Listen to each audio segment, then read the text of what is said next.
We start chapter 5. This is going to be quadratic functions. You guys should be familiar with quadratics. When you're doing factoring, you look at quadratics a lot. So quadratic is going to be anything with in this form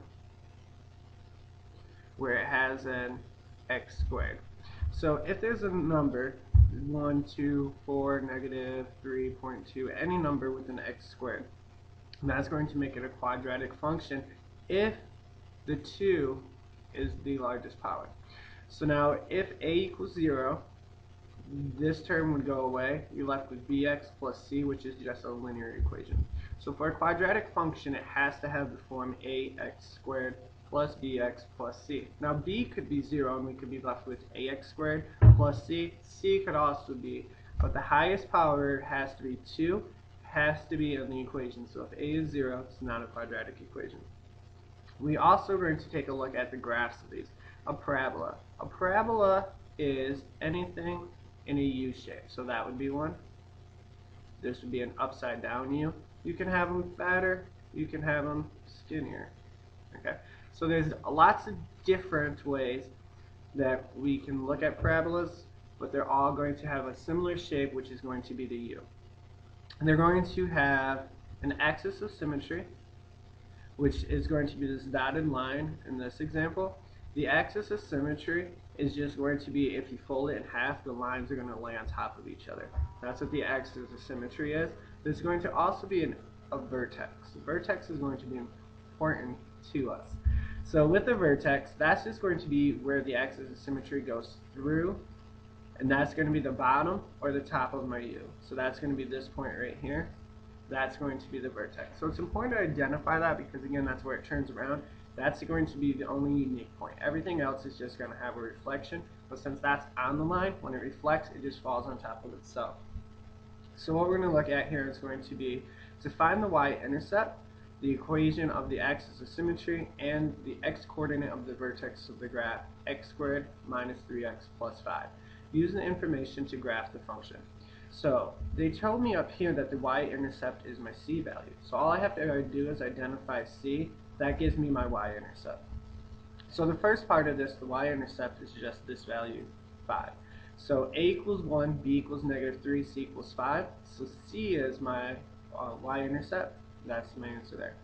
The equation of the axis of symmetry is given as negative b over 2a. Notice that the axis of symmetry and the vertex are the same because the vertex is just the point on the parabola where the axis of symmetry goes through. So they're going to be the same. This gives me my x-coordinate. We're going to take a look at that right now. So we have the axis of symmetry, negative b over 2a. b is already a negative 3, so now it becomes a positive 3. And then over 2 times a is just 1, so now it's just 2. So the x-coordinate for that is just 3 over 2. That gives me my axis of symmetry is going to be at that line, 3 divided by 2. The x-coordinate of the vertex is the same thing, so that's 3 over 2. So we have the vertex is going to be at 3 over 2, but we don't know what the y-coordinate is yet. We also want to find a couple other points so that we can go through and graph this. We'd like to get some on the left of the axis of symmetry and some on the right, just so that we can see the better shape. So we start off with 0. That's going to give me my y-intercept because my x squared goes away along with my linear x. So all I'm going to be left with is the y-intercept of 5. So on the graph, that's located at 0, 5. We can always find this point pretty easy. It's just the number that's by itself. Second one that I would always want to do is the vertex.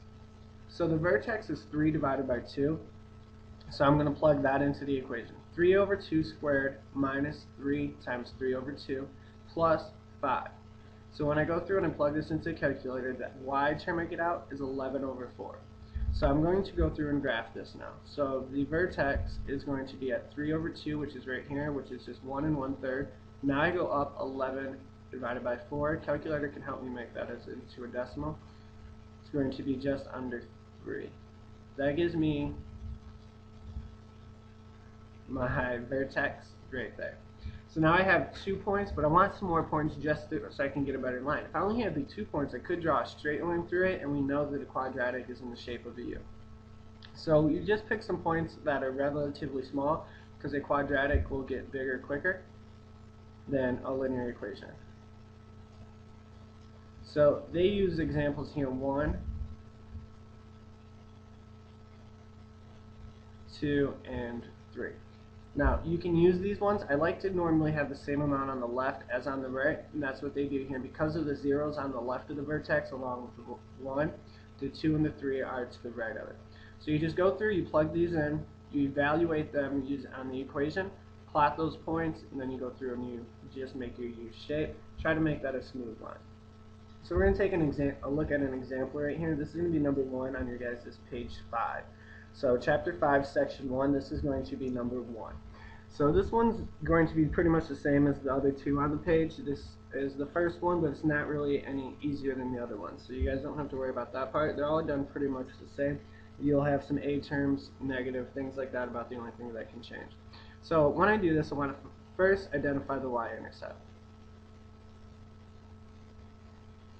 This is one of the easier parts of the problem, if we remember.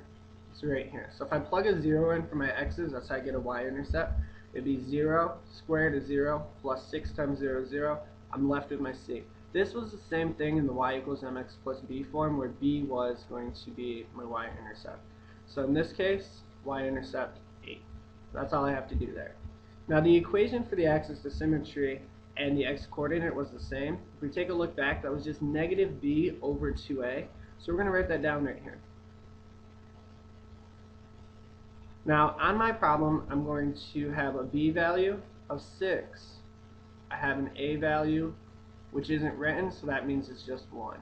So I have negative 6 over 2 times 1, which equals negative 6 over 2, which equals negative 3.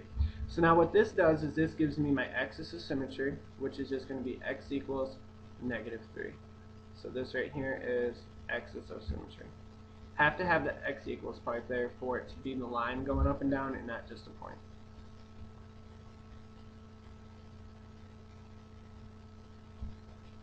Now my vertex x-coordinate is going to be negative 3 as well. So now I just want to make my table. I want to use 0 for my x, 8 for my y. That's just my Y-intercept. I also will have a negative 3. This is for my vertex. That's just the x-coordinate. I need to plug this in to get my y. So I'm going to have a negative 3 squared. When you plug this into the calculator, make sure to put parentheses around both, or what it does is it'll give you a negative 9 because it squares the 3 and then throws the negative up.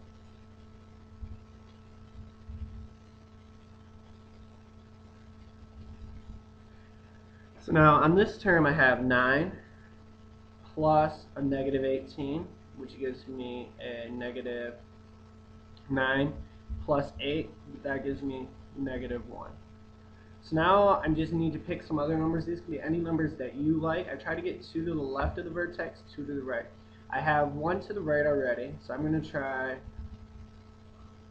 negative 4, negative 5, and then I'm going to also try 1 to the right, which I'm going to try negative 2. No, let's try negative 1.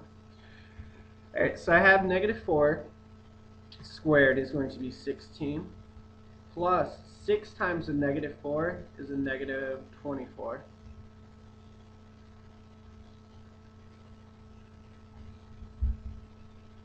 And then plus 8.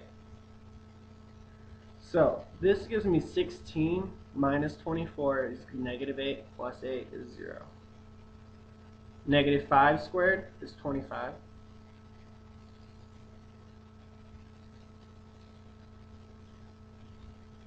Plus 6 times negative 5 is going to be a minus 30.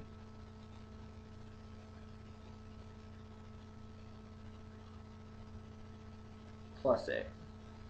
So 25 minus 30 is negative 5 plus 8. That gives me a positive 3. Now I got negative 1. Plug this in. Negative 1 squared is just 1 plus 6 times negative 1 plus 8. So I get 1 minus 6 is a negative 5 plus 8. That gives me a positive 3 as well. So now I have to just identify these points over here. On counting, I got 0, 8, so that on my y-axis I go up 8. 1, 2, 3, 4, 5, 6, 7.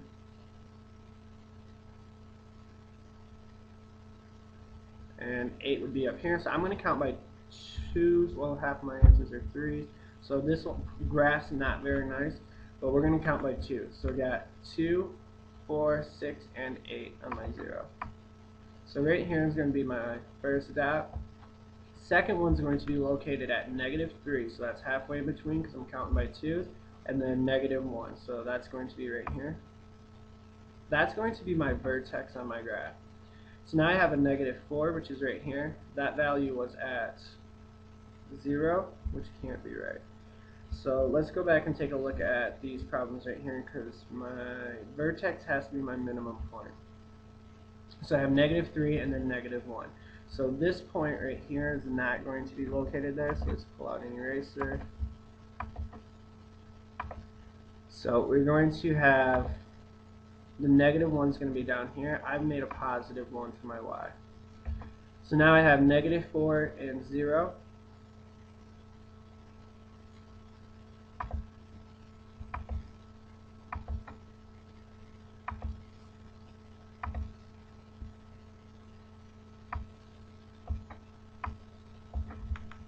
I have -5, which would be